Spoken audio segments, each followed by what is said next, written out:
Assalamualaikum warahmatullahi wabarakatuh. Perkenalkan, saya Marhamah Wiliana dengan NIM 21014210077, mahasiswa Prodi Pendidikan Bahasa dan Sastra Indonesia Rombel 3. Di sini saya akan mereview artikel mengenai psikolinguistik untuk memenuhi tugas akhir mata kuliah psikolinguistik dengan dosen pengampu Bapak Muhammad Badrusirot, SPD, MPD. Baik, langsung saja di sini saya akan menampilkan artikel yang akan saya review.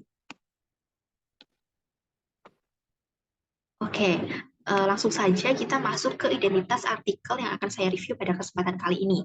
Artikel yang akan saya review pada kesempatan kali ini yaitu ada dalam Jurnal Mimesis volume 3 nomor 2 Juli tahun 2022. Dengan judul artikelnya yaitu Gangguan Psikogenik Latah Gari Iskak Kajian Psikolinguistik. Penulisnya adalah Hidayah Nurpasa. Di bagian yang pertama, dalam artikel ini menyajikan mengenai abstrak. Dalam abstrak ini, penulis menjelaskan secara ringkas mengenai isi dari artikel tersebut, meliputi latar belakang, tujuan, metode, dan hal-hal itu dijelaskan secara ringkas. Kemudian ada juga ringkasan mengenai hasil penelitian yang telah ditemukan.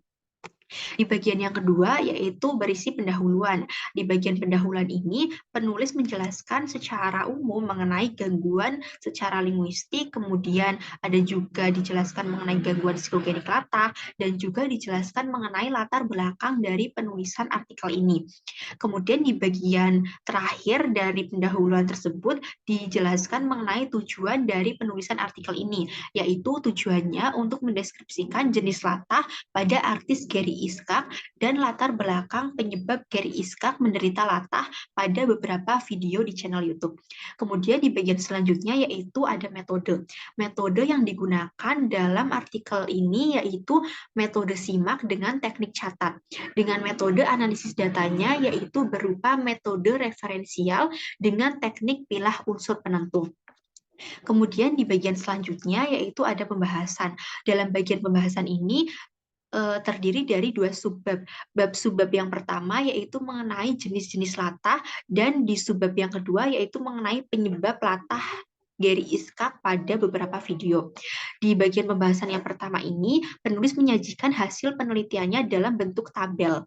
Kemudian dijelaskan satu persatu dari jenis-jenis latah tersebut.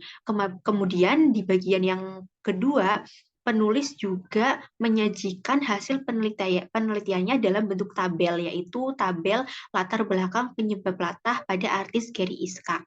Dijelaskan juga satu persatu dari hasil penelitian tersebut. Kemudian di bagian yang terakhir yaitu ada kesimpulan. Kesimpulan ini berisi mengenai kesimpulan dari keseluruhan hasil penelitian serta pembahasan yang telah penulis jelaskan di bagian hasil dan pembahasan yang ada di bagian sebelumnya. Untuk selanjutnya, saya akan menjelaskan mengenai kelebihan dan kekurangan yang ada pada artikel ini. Yang pertama yaitu kelebihan. Kelebihan yang ada pada artikel ini yaitu yang pertama, metode yang digunakan dalam penelitian ini sudah tepat, yaitu menggunakan metode simak dengan teknik catat. Karena memang artikel ini menganalisis dan memperoleh data dari video di channel YouTube, sehingga penulis tidak terlibat secara langsung dalam proses dialog, sehingga metode yang digunakan yaitu metode simak dengan teknik catat. Nah, metode ini dirasa sangat cocok dengan data yang dianalisis oleh penulis dalam artikel tersebut. Kemudian untuk kelebihan yang kedua yaitu hasil penelitian disajikan dalam bentuk tabel. Nah, seperti contoh ini ya. Jadi, hasil penelitian yang disajikan dalam bentuk tabel ini dapat mempermudah pembaca dalam memahami hasil yang telah didapatkan penulis dari penelitiannya, karena tabel ini dapat memperinci dan mempermudah pembaca dalam memahaminya.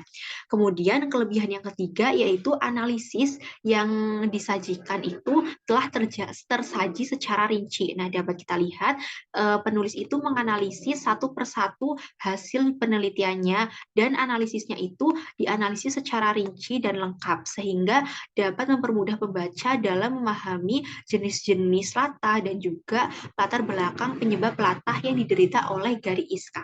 Kemudian untuk kekurangan dari artikel ini yaitu tidak dicantumkan link dari video yang penulis ambil datanya. Di sini hanya dijelaskan bahwa penulis mengambil data dari beberapa video di channel YouTube yang di situ terdapat eh, perilaku latah dari Gary Iskak, namun tidak disebutkan dari channel YouTube mana, judul videonya itu yang mana, jadi pembaca itu tidak tahu data yang diperoleh dari peneliti ini diambil dari video yang mana, seperti itu. Kemudian kekurangan yang kedua yaitu teori yang digunakan tidak dijelaskan secara rinci. Di sini penulis hanya menjelaskan bahwa dia menggunakan teori dari Abdul Khair dan Sujono Darjo Wijoyo, tapi tidak dijelaskan secara rinci teori tersebut itu seperti apa. Nah, sekian penjelasan mengenai review artikel yang dapat saya sampaikan. Kurang lebihnya mohon maaf. Wassalamualaikum warahmatullahi wabarakatuh.